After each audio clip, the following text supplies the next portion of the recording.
आम्ही तर खरं तर आपल्या सगळ्यांना माहिती आहे की उद्याचं ध्वजारोहण करण्यासाठी एक पाहुणा म्हणून आलेला आहे.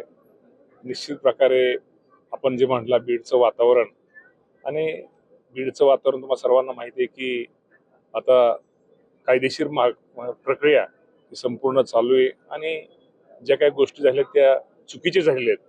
त्याच्या बाबतीत निश्चित प्रकारे शासन त्या बाबतीमध्ये परत भविष्यामध्ये अशा गोष्टी होऊ नये त्यासाठी शासनाचा प्रयत्न आहे.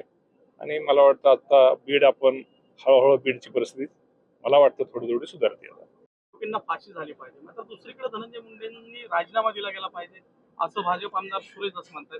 काय वाटतं एकूणच, कारण की तुम्ही आणि धनंजय मुंडे एकाच पक्षाचे आहात, काय पक्षाचे म्हणण्यापेक्षा माझं काय म्हणणं आहे की जे कोण आरोपी असतील कुणी असू द्या, आणि ती घटना अत्यंत दुःखदायक आणि एक मनाला वेदना देणारी निश्चित प्रकारे आपल्या सगळ्याला माहिती आहे की जो कोण आरोपी असेल त्याला फाशीची शिक्षा ही ताबडतोब मिळाली पाहिजे.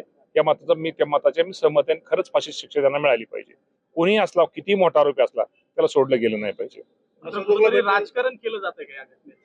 राजकारण माझं म्हणणं ह्या बाबतीत राजकारण कुणीच करू नये. राजकारण न करता जे कोण दोषी असतील त्यांच्यावरती कारवाई झाली पाहिजे. मी काय झालंय, मी उद्या सकाळी माझ्या कुटुंबातलं एक लग्न आहे, तर मी परत नंतर हे होईल. आणि दादा अजितदादा पवार साहेब बाकी सगळी वरिष्ठ आता पालकमंत्री त्यांना भेटलेलेच आहेत, त्यामुळे निश्चित दादा पण भेटलेले आहेत. त्यामुळे निश्चित प्रकारे या बाबतीमध्ये निश्चित प्रकारे त्या कुटुंबाच्या ह्याच्यामध्ये आम्ही सहभागी आहोत आणि नक्की या बाबतीमध्ये त्या कुटुंबाला योग्य तो न्याय दिला जाईल. मी आजच खरं तर पहिल्यांदाच मी तुम्हाला सांगायला हरकत नाही की या शहरामध्ये मी एका दुसरं बाहेरून आलो होतो, एकदा फक्त 5 मिनिटं कधी आलो होतो आणि मी दुसऱ्यांदाच या शहरामध्ये आलोय. निश्चित प्रकारे या जिल्ह्याला एक क्रीडा क्षेत्रामध्ये एक चांगल्या प्रकारचे खेळाडूंची एक देणगी आहे आणि या खेळाडूंना पाठिंबा दिला पाहिजे, या खेळाडूंच्या पाठीमागे राहिलं पाहिजे. आणि त्यासाठी क्रीडांगण आपण जे म्हणला, क्रीडा संकुल असेल, क्रीडांगण असेल, ज्या सुविधा देणं करून या भागातल्या खेळाडूंना जर दिल्या तर निश्चित प्रकारे हे खेळाडू राज्यासाठी देशासाठी खेळतील अशी अपेक्षा आहे. एक चांगला प्रस्ताव आपण निश्चित प्रकारे या बीडसाठी केला जाईल.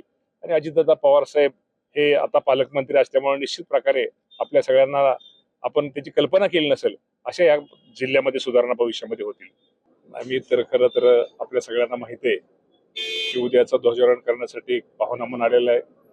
निश्चित प्रकारे आपण जे म्हटलं बीडचं वातावरण आणि बीडचं वातावरण तुम्हाला सर्वांना माहिती आहे की आता कायदेशीर प्रक्रिया ही संपूर्ण चालू आहे आणि ज्या काही गोष्टी झाल्या त्या चुकीच्या झालेल्या आहेत. त्याच्या बाबतीत निश्चित प्रकारे शासन त्या बाबतीमध्ये परत भविष्यामध्ये अशा गोष्टी होऊ नये त्यासाठी शासनाचा प्रयत्न आहे. आणि मला वाटतं आता बीड आपण हळूहळू बीडची परिस्थिती मला वाटतं थोडी थोडी सुधारते.